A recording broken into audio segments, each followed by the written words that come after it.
What's up, y'all? So today we're going to talk about how to get your best wash and go.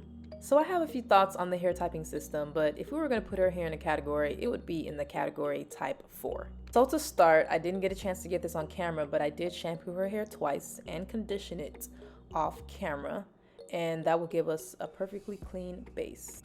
Now, before I tell you exactly what to and not to do, I want to talk about some tools that I like to use to create this. And even before I say that, I do want to put a quick disclaimer. I'm kind of doing it the long way here, where I'm taking it line by line and applying and combing. Ideally, I would have detangled her whole head after it's been shampooed, put it in sections, and then apply the products line by line, because that will be so much quicker than the way I'm doing it. But that doesn't mean that you can't be as thorough as I'm being here as well. For general detangling, I love to use wide tooth combs. I use them on all of my clients, specifically combs that are by the brand Cricut. And they're like coconut oil combs, argan oil combs. You can get them from Sally's and Amazon, of course.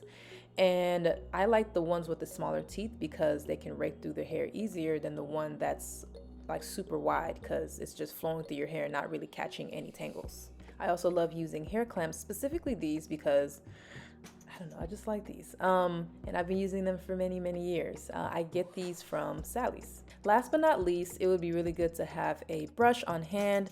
Ideally, something like a Denman brush or Felicia Leatherwood brush, something with teeth that are quite close together to allow your hair to clump together and shingle together, because that's what's going to help your hair stay and look really defined and clump together. Of course, a brush is not absolutely necessary. You can use your fingers to create a very smooth and defined look, as you see me doing right here. But I mean, of course, I just use the brush, but you can also create great definition without a brush. Now, the next thing I want to talk about is application. The application of the product is possibly, more important than the actual products you use. Now, I will be listing the products that I use here and that I use on most clients, but the really important thing is the way you apply the products. So as you see, I'm doing line by line, and as you can see, line by line is not like super thin like I'm doing a silk press, but it is controlled. I have the hair that I'm not touching out of the way, and the hair at the bottom, it's already been done. You want to have a controlled environment. And as I'm applying, I like to really smooth it in with my thumbs. My thumb is pressing into her hair as I'm smoothing it down. Or of course, this would happen with a brush. I almost always apply foam first, because I like to see how the foam is going to define the curls first, and then I follow that usually with the Uncle Funky's Curly Magic, or I might apply that first and then followed by the foam. But I always apply the Inner Sense I Create Hold last, because it is actually a heavy, let me not say heavy, but it does create hold, like for real. So it's going to make the hair a little more stiff, which is what we want. We want the hair to be stiff to create a hold, in which that will reduce your frizz or eliminate frizz, and allow your hair to last for many, many days. If you are just starting and you feel like you don't move quickly enough, then it would be a good idea to split your hair down the middle, and on one side apply a processing cap or shower cap, just to trap in some moisture. That way you don't have to keep on spraying your hair with water to re-wet it, because you do want your hair to be pretty wet while you're doing this process. And with that being said, one of the ways that people do it, or that I've seen it done, is to do this while you are in the shower. That way, your hair is soaking wet right then and there. But of course, if you're like me, I do not want to do my hair in the shower. So I would go for the shower cap or processing cap option. Let's go over some do's and don'ts so that you know what to avoid. We are debunking myths about wash and goes and natural hair in general. And you're getting your best wash and go on the first 1, 2, 3 tries. So let's go. I'm going to start with all of the don'ts. And the first don't is don't air dry. I always like to tell my clients, if you were to do a flexi rod set, which flexi rod set is going to come out better? The one that you air dried and slept in overnight, or the one that you sat under the dryer for 30 minutes? We all know the answer to that. And there's no difference between a flexi rod set in your hair as far as the way it's going to last, because a wash and go set is a set, and that means that once you apply your wet products, you dry it, it creates a hold. Once you set it in the dryer, it's gonna hold place. And that's the same thing we would want for a flexi rod set. So air drying it is not going to get you the absolute best results. Will it work? Sure, but it's not going to give you the absolute best result.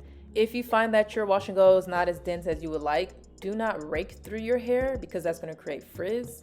If you want frizz or if you want to fluff your look, then great. But if you're not looking for that, you still want some definition, but you want volume, ideally you would take a pick or a comb and fluff your roots, or use your hands and put them towards your roots and fluff them out. That way you don't risk losing your curl definition. I would actually not wear a bonnet. I think there's a better option, and I'll explain that in the do's section. And last but not least, do not refresh your hair with water throughout the week. That is completely unnecessary. If you were doing a flexi rod set, you would not refresh the flexi rod set with water, because that's gonna spoil the sets. So the same thing applies for your wash and go. Once you apply the water, your hair is gonna frizz back up and go back to its state. And that's fine if that's what you're going for, but I believe that's not what you were going for. So in order to hold the shape of your hair is gonna be dry in the state that it is after you've done your wash and go for hopefully 5 to 10 days. I think you've already figured this based on the products that I listed earlier in this video, but I would not suggest that you do this with oils and butters, because oils and butters were not created to define your curls. Sure, I'm sure you're gonna find somebody who has done a wash and go with some grease. That's fine, that works for them, and it could work for you, but why waste your time trying to figure that out? Just use proven products and methods that work, you know? Now let's talk about some do's. I would say you should definitely hood dry or diffuse, use a diffuser, or even blow dry on medium heats.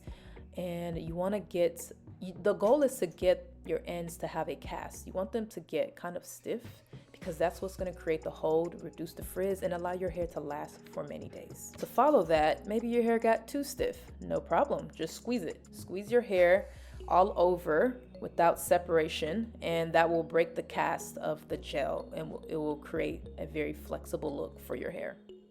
I would strongly suggest that you wear a scarf to sleep, because a scarf will hold it in place. Sure, you can wear a bonnet that can hold it in place, but I think a scarf might do a better job. That way when you wake up, one side of your head is not super flat or out of place, and now you have to figure out how to lay that back down. So I would wear a scarf, then follow that with a bonnet, and yeah, shake your hair out in the morning. And this is the perfect time to tell you that you need a shape. You need to get a shape for your wash and go. If you plan to wear wash and goes on a regular basis, why not have the best looking shape with your wash and go? So that's what we're about to do here. She wanted a nice little shape, and she did not mind losing some inches, but we didn't have to take off too much. And honestly, if you are the type of person or the type of natural that likes to wear your hair in wash and goes and twist outs on a regular basis, then getting your hair cut curly might be the best option for you, especially if you don't really plan to get a silk press like ever. So this would be a good option. There are many curl stylists that always do curly hair, so I'm sure you're going to be able to find somebody to cut your hair or shape your hair in its curly state.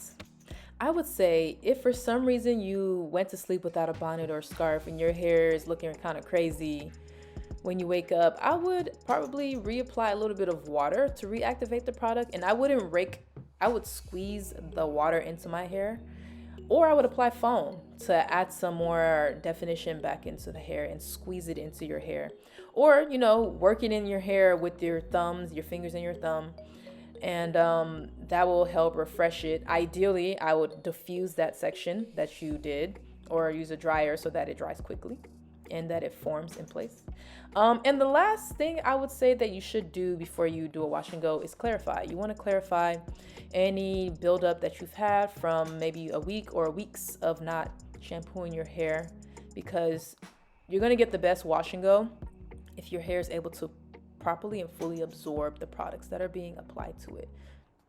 So I would love to hear from you. Are you a wash and go natural? Are you the type of person who really wants to wear your hair in wash and goes or twist outs on a regular basis? Is this life for you? It could be. I'd like to hear from you. Leave a comment below. Tell me what your routine looks like. Tell me if you really want to go the wash and go route, but you were a little confused, and hopefully this video helped you. But until next time, I hope to hear from you soon, and I'll holla at you guys later. Bye.